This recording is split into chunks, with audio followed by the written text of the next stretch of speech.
I grew up knowing one simple truth. I was invisible. My mother, Karen, had a favorite, and she never tried to hide it. My younger sister, Rachel, was the center of her universe from the moment she was born. It didn't matter that I was her child. 2. Once Rachel came into the picture, I became nothing more than an afterthought. At first, I thought it was just in my head. Maybe I was being dramatic. But as I got older, it became impossible to ignore. Rachel got everything she wanted, while I was expected to fend for myself. If she didn't feel like doing her homework, Mom did it for her. If she wanted to skip school, Mom let her stay home. If she threw a tantrum, Mom bent over backward to fix whatever had upset her. Meanwhile, I had to be independent, responsible, and, most importantly, self-sufficient. The only person who truly saw me was my father, Michael. He worked a lot, but whenever he was home, he made an effort to spend time with me. He'd take me to the movies, slip me extra money for school trips, and try to make me feel valued in ways my mother never did. Looking back, I think he knew how lonely I was and was trying to make up for it. But even he couldn't deny the favoritism. I knew I had to leave as soon as I graduated high school. And I did. I moved away for college, got a job, and built a life for myself.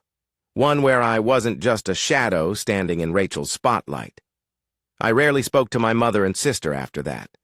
My father kept in touch, and that was enough for me. But everything changed when he got sick. And what happened after he passed? That was when I truly realized just how little my mother and sister cared for anyone but themselves. And that was also when I decided I was done being their doormat.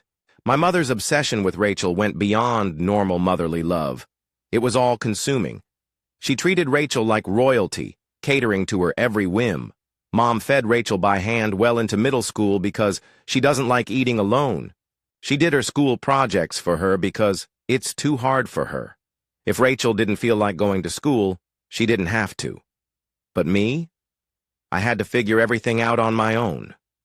One Christmas, I asked for a bike. Rachel decided at the last minute that she wanted one too. Guess who got a brand new bike? Rachel. Guess who got socks? Me. When I asked why, my mother shrugged and said, "You're older. You can save up and buy one yourself." When I was 10, she forgot to pick me up from a dentist appointment because she was at the spa. I waited outside for hours until a family friend saw me and drove me home. When I got back, Mom barely looked up from her magazine. "Oh, I thought you'd figure it out," she said.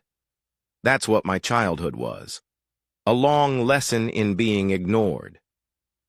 The only bright spot was my dad. He worked hard, and I didn't see him as much as I would have liked. But when he was around, he made an effort. He took me out for ice cream, watched movies with me, and encouraged me.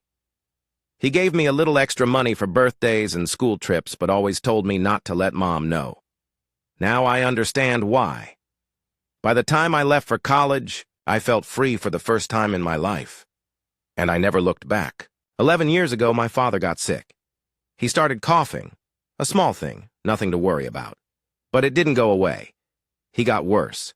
He was tired all the time, out of breath, not himself. I was the only one who noticed. Karen and Rachel were, too wrapped up in their own lives. My mother was busy with her yoga classes and spa treatments. Rachel had moved back home after her first marriage ended, and she still acted like a child. When my father was finally hospitalized, I dropped everything and came home. I was horrified by what I found. He looked frail, exhausted. He had been suffering in silence while my mother and sister lived their lives as if nothing was wrong. And where were they when I arrived? Out getting their nails done. They barely visited him in the hospital. Rachel said it was too hard to see him like that, and Karen acted like it was an inconvenience. So I took over. I stayed by his side. I made sure he was comfortable. I managed his medications and spoke to the doctors. And when he died, do you know who was there? Me. Karen was at a wellness retreat. Rachel was out with her friends. And at his funeral, they acted like they had loved him so much.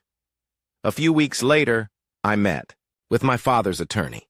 I wasn't expecting much, maybe a small inheritance or something sentimental. But when the will was read, I was in shock. He left everything to me.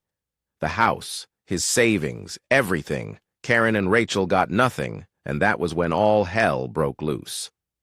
Karen and Rachel were furious. "You have to share with us," Karen insisted. "This is my house. I've lived here for years." Rachel threw a tantrum. "Dad would never do this to me." But I knew why he had done it. He saw how they treated him. He saw how I was the only one who cared. This was his way of saying, "I see you, and I appreciate you." I could have kicked them out immediately, but I didn't. I let them stay, hoping that maybe, just maybe, they would change. They didn't. Karen never paid rent. Instead, she rented out a room to someone else and pocketed the money.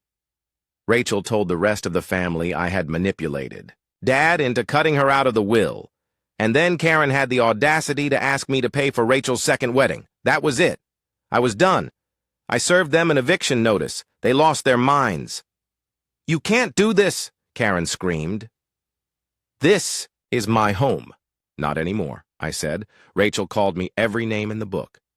Karen tried to guilt-trip me. "What would your father think?" "He'd think I should have done this sooner," I told her, and with that, they were out. Karen moved in with Rachel, but that didn't last. Rachel's husband got sick of Karen's meddling and gave her an ultimatum. "It's her or me." Rachel begged him to reconsider, but he refused. Karen threw a fit and stormed off. She tried to reach out to me, sent me an email about how hard life was, how she just wanted to fix our relationship. I didn't even respond. I rented out the house to a nice family who actually appreciated it. As for Rachel, her marriage is falling apart. She blames me, says, "None of this would have happened if I had just shared my inheritance." But I don't care anymore. For the first time in my life, I am free, and I have no regrets. Sometimes the hardest thing to do is walk away. But when people show you who they are, believe them, and never feel guilty for protecting your peace. Thank you for listening. If you enjoyed this story, don't forget to subscribe for more real-life stories. Take care.